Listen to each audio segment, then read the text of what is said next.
Hi cooking lovers, welcome to my channel. అందరూ బాగున్నారు కదా. ఈరోజు మా టిఫిన్ పూరీ కూరనండి.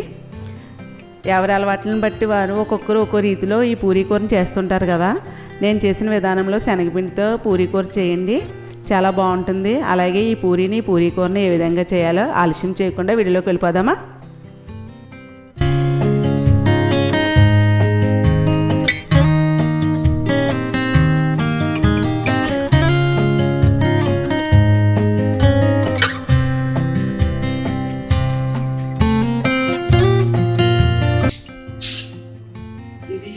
ఇంట్లో అన్ని గోధుమ పిండి వల్ల లేకపోతే ఇంకా బాగా వస్తాయి.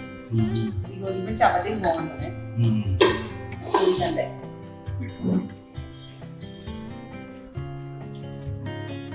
పూరి మెత్తగా ఇష్టపడే వాళ్ళకి ఇలా ఉంటే బాగుంటుంది. అదే కరకరలాంటి రావాలంటే హాఫ్ కప్ దాకా మైదా పిండి కావాలి. మైదా ఎక్కువ వాడకూడదు.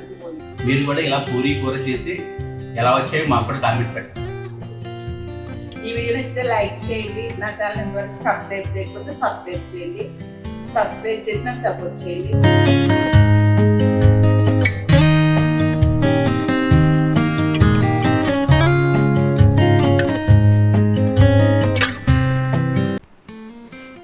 ఈ గోధుమ పిండి చపాతీల కోసం నేను మిల్లు పట్టించిన పిండి అండి. ఈ పిండితో ఇప్పుడు పూరీ చేయబోతున్నాను. జల్లించిన పిండి ఇది. ఒక బేస్ని తీసుకుని ఇందులోకి నేను 2 కప్పులు తీసుకుంటున్నానండి పిండి.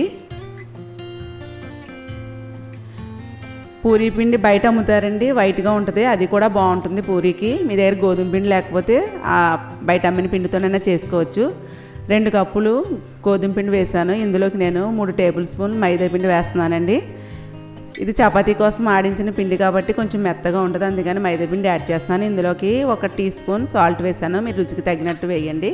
అలాగే మరిగించిన ఆయిల్ని కూడా 3 టేబుల్ స్పూన్లు వేస్తున్నాను.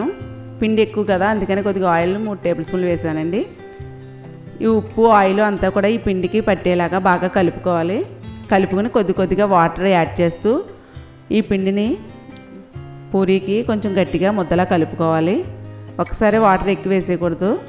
వాటర్ ఒకసారి ఎక్కువ వేసేస్తే పిండి లూజ్ అయిపోద్దండి, మళ్ళీ నూనె లాగేస్తుంది పూరీకి. అందుకని పూరీ పిండి గట్టిగా చేసుకోవాలి. కొద్దిగా వాటర్ యాడ్ చేస్తూ ఇలా గట్టిగా ముద్దలా చేసుకున్నాను. ఈ పిండిని ఇలా బాగా కలిపి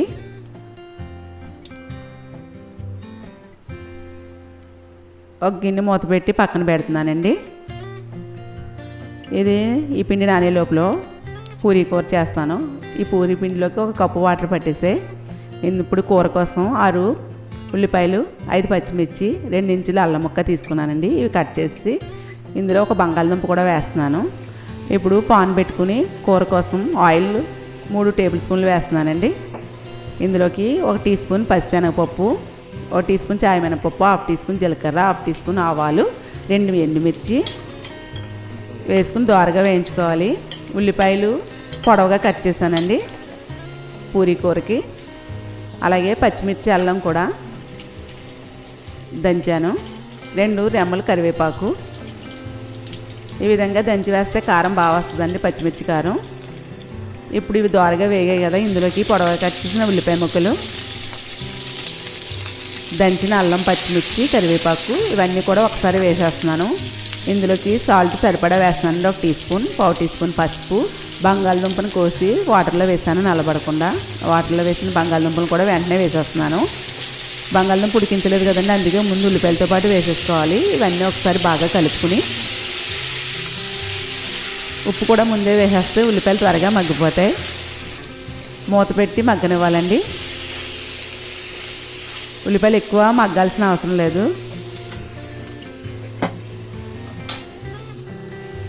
ఇందులోకి శనగపిండి కలుపుతున్నాను కూరకి. 3 టేబుల్ స్పూన్లు, 4 టేబుల్ స్పూన్లు వేసానండి. 1/2 కప్ వాటర్ వేసాను. ఉండలు లేకుండా కలుపుకోవాలి పిండిని. ఉల్లిపాయలు మగ్గిపోయండి 2 నిమిషాలకి. ఉల్లిపాయలు ఎక్కువ మగ్గాల్సిన అవసరం లేదు, మళ్ళీ కూరలో మెత్తగా అయిపోతాయి ఉల్లిపాయ ముక్కలన్నీ. ఈ విధంగా 2 నిమిషాలు మగ్గిస్తే చాలు. ఇందులోకి వాటర్ 2 కప్పులు వేస్తున్నాను. ఈ వాటర్ వేసి ఒకసారి కలుపుకొని వాటర్ని బాగా సలసల మరగనివ్వాలండి. మూత పెట్టి వాటర్ని మరగనివ్వండి. ఇప్పుడు వాటర్ మరిగిందండి. ఈ విధంగా మరగాలి బాగా.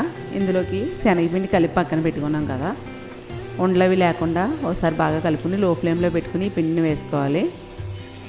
వాటర్ ముందే వేసేవలసిన అవసరం లేదండి, తర్వాత మనం అడ్జస్ట్ చేసుకోవచ్చు. తక్కువ అది వచ్చినా ఏం పర్వాలేదు. నేనైతే ఈ గరికి 2 కప్పులు ముందు వాటర్ వేసాను, 1/2 కప్పు పిండిలో కలిపాను. కొద్దిగా వాటర్ వేసి కలిపేసి వేస్తున్నాను. ఈ కూర మరీ లూజ్గా ఉండకూడదు, మరీ గట్టిగా ఉన్నా బాగుండదు. ఈ విధంగా ఉండాలి. ఒకసారి బాగా కలుపుకుని ఇందులోకి 1/2 టీ స్పూన్ వాము వేస్తున్నాను, 1/2 టీ స్పూన్ మసాలా వేస్తున్నానండి రెడీమేడ్. ఒకసారి బాగా కలిపేసుకుని టేస్ట్ కూడా చూడండి సాల్ట్ సరిపోయిందో లేదో. ఈ స్టేజ్లోనే మీరు యాడ్ చేయండి, తక్కువైతే. మూత పెట్టి ఒక 2 నిమిషాలు ఉడికించాను ఈ శనగపిండిని. ఇది చూడండి కర్రీ రెడీ అయిపోయింది. ఇప్పుడు స్టవ్ ఆఫ్ చేసేసి పాన్ పక్కన పెట్టేస్తున్నాను. ఇప్పుడు పూరీ చేసుకుందాం. ఈ కూర చేసే లోపల ఈ పూరీ పిండి నానింది. ఒకసారి బాగా కలుపుకొని చిన్న చిన్న బాల్స్లా చేసుకోవాలి. మరి పెద్దగా చేయకూడదండి, మరి చిన్నగా ఉండకూడదు. మీడియం సైజులో చేస్తున్నాను. ఈ విధంగా అన్నీ చేసుకోవాలి. పూరీ పిండి అయితే బయట షాప్లో రెడీమేడ్ దొరుకుతుందండి, కొంచెం వైట్గా ఉంటుంది. అదైతే పూరీలకి ఇంకా బాగుంటుంది. ఇది నేను చపాతీ కోసం మిల్లి పట్టించిన పిండి. ఆ పిండి లేక దీంతో చేసేస్తున్నాను నేను. ఈ విధంగా మొత్తం అన్నీ కూడా రౌండ్గా బాల్స్లో చేసుకోవాలి ఉండలు. మీ దగ్గర పూరీ బ్రష్లు ఉంటే పూరీ బ్రష్లతో ముందు చేసుకోండి. ఒక కవర్ పెట్టుకుని 2 వైపులా ఆయిల్ రాసుకుని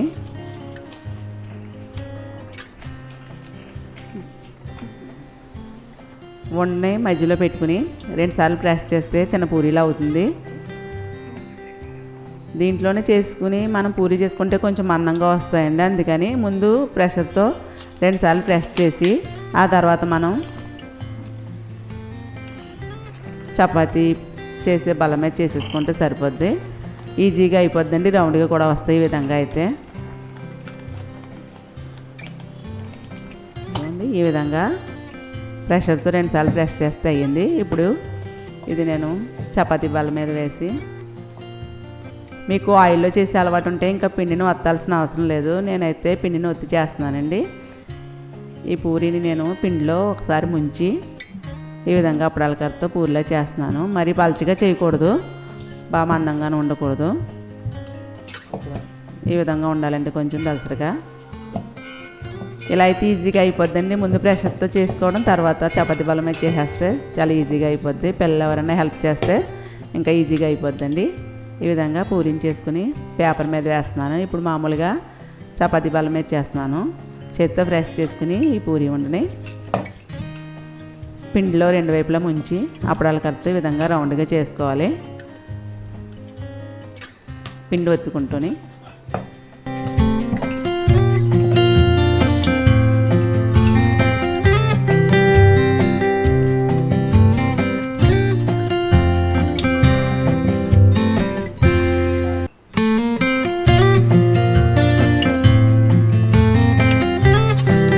ప్రెషర్తో అయితే మనకి బాగా రౌండ్ వస్తాయండి. ఇదిగోండి ఇప్పుడు మా బాబు అన్నీ ప్రెషర్తో ఒక్కొక్కటి నాకు ప్రెస్ చేసి ఇచ్చేస్తుంటే నేను చపాతీ బల్ల మీద వేస్ట్ చేసేసాను. నాకు కింద కూర్చుని చేయడం అలవాటు, కింద కూర్చుని చేసేసానండి. ఇవన్నీ కూడా ఈ విధంగా ఉండాలండి. మొత్తం ఇవన్నీ కూడా ఈ పూరీల్ని ఒక పేపర్ మీద వేసుకుని ఆయిల్ పెట్టుకుని ఫ్రై చేసుకోవడమే.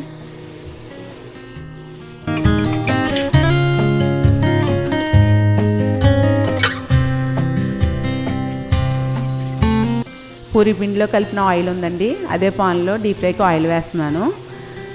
నేను ఆయిల్ కొంచెం గుల్లగా వస్తాయని కలిపాను. అదే మీరు ఆయిల్ ఇష్టం లేకపోతే వేడివేడి పాలైనా పూరీ పిండిలో కలపొచ్చండి. ఈ ఆయిల్ బాగా మరగనివ్వాలి. బాగా మరిగిన తర్వాత ఈ పూరీలను వేసి వేయించుకోవాలి. బాగా మరిగిన తర్వాత జాగ్రత్తగా ఆయిల్లోకి వదిలి వేయించాలండి. ఈ విధంగా రెండో వైపు కూడా తిప్పుకోవాలి. ఆయిల్ మాత్రం కంపల్సరీ బాగా మరగాలి.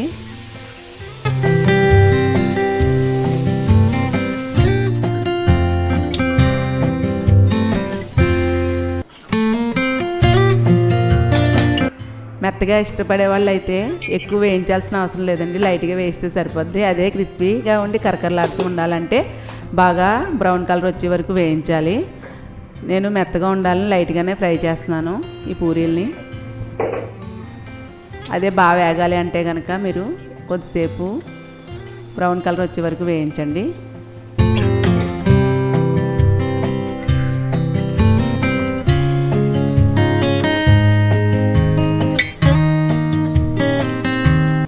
ఈ విధంగా మొత్తం పూరీలన్నింటినీ ఆయిల్లో వేయించేస్తాను.